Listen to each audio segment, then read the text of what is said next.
Condition అంటే ఏంటి?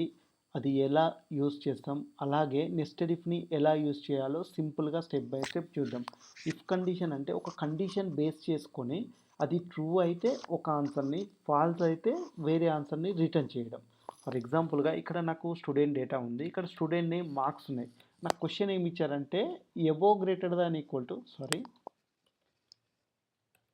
Greater than equal to 35 marks వస్తే పాస్.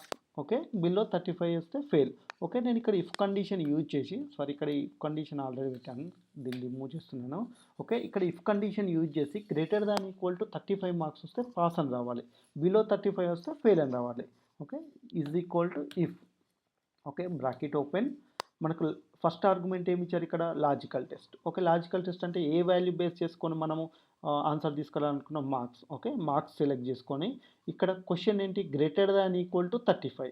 ఓకే, మార్క్స్ సెలెక్ట్ చేసుకున్నాము, greater than equal to 35. Okay, value next argument ఏంటి? Value if true. Greater than equal to 35 ఉంటే true value ఏం రావాలి? Pass అని రావాలి. Okay, double quotes pass, comma false. Value if false అంటే greater than equal to 35 లేకుంటే మనకేం falls value ఏం రావాలి? ఫెయిల్ అని రావాలి. ఇక్కడ చూసుకున్నట్లయితే ఇక్కడ గ్రేటర్ దాన్ ఈక్వల్ టు 35 అంటే పాస్ రావాలి కదా. ఇక్కడ మార్క్స్ ఎన్ని వచ్చాయి? మహేష్ 45 వచ్చాయి. ఒకటే పాస్ అని వచ్చింది. 32 అంటే బిలో 35 ఉంది కాబట్టి మనకు ఫెయిల్ అని వచ్చింది. ఓకే, ఇఫ్ కండిషన్ యూజ్ చేసి మనం పాస్ ఆర్ ఫెయిల్ తెలుసుకున్నాం. అలాగే ఇప్పుడు నెస్టెడ్ ఇఫ్ కండిషన్ గురించి తెలుసుకున్నాం. నెస్టెడ్ ఇఫ్ కండిషన్ అంటే ఏంటంటే మల్టిపుల్ కండిషన్స్ని యూజ్ చేయడం. సో సింపుల్గా చెప్పాలంటే ఇఫ్ కండిషన్లో మనం ఇఫ్ రాస్తాం. ఓకే, మామూలుగా ఇఫ్ కండిషన్లో మనము ఏం రాసాము? సింపుల్గా ఒక కండిషన్ తీసుకున్నాం. అబోవ్ 35 ఉంటే మనకు పాస్ వచ్చింది, బిలో 35 అంటే ఫెయిల్ వచ్చింది.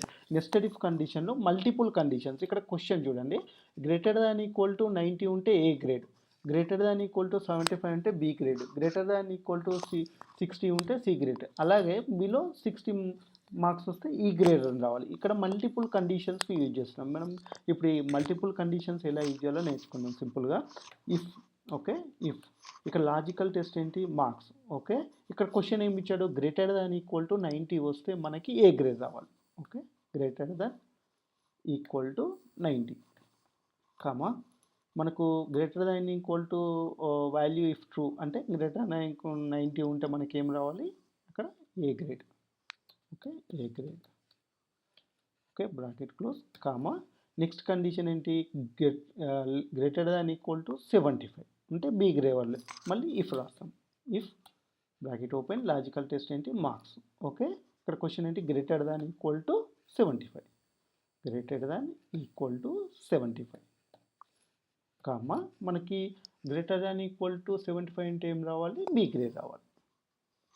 Double quotes B grade, double quotes, comma next ఏంటి?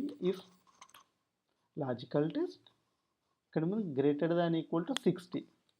Okay, greater than equal to 60, comma ఉంటే ఏం రావాలి మనకి? సి గ్రేడ్ రావాలి. Double quotes C grade. Otherwise మనకి ఇవి 60 కంటే తక్కువ ఉంటే ఏం రావాలి? ఇఫ్ ఫాల్స్, వాల్యూ ఫాల్స్ ఉంటే ఏం రావాలి? గ్రేటర్ దాన్ ఈక్వల్ టు 90 ఉంటే ఏ గ్రేడ్ రాసాం, 75 ఉంటే బి గ్రేడ్, 60 ఉంటే సి గ్రేడ్. మనకి వాల్యూ ఫాల్స్. ఇవి కాకుండా 60 బిలో ఉంటే ఏం రావాలి? ఈ గ్రేడ్ రావాలి. డబల్ కోర్స్ ఈ గ్రేడ్.